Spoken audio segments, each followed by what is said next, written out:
আজি আমি আমাৰ পুখুৰীত ধৰিলো এয়া কি মাছ চিতল মাছ এফালে বাহু মাছ আজি বিহু বুলি খাব লাগিব আৰু দেই ৰাইজ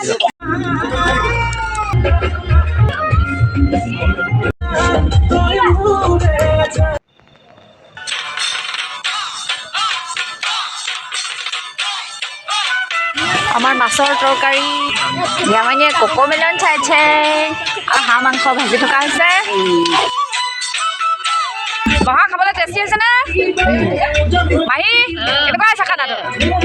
পোৱালীকেইটা খানাটো কেনেকুৱা হৈছে ফুলকবি বিলাহী মটৰ দি বনোৱা মাছৰ জোল এইফালে হৈছে চিকেন ফ্ৰাই ব্ৰইলাৰ মাংস শুকান ভজা আৰু এইফালে হৈছে মাছৰ পেটু ভাজি বেঙেনাৰ সৈতে আছে কোমোৰা আলুৰে সৈতে বনোৱা পাতিহাঁহৰ মাংস কাঠ আলু আৰু বিলাহী দাইল এনেকুৱা হৈছে খাবলৈ মুখে মাতিব নোৱাৰাকৈ খাইছে আৰু দেই ৰাইজ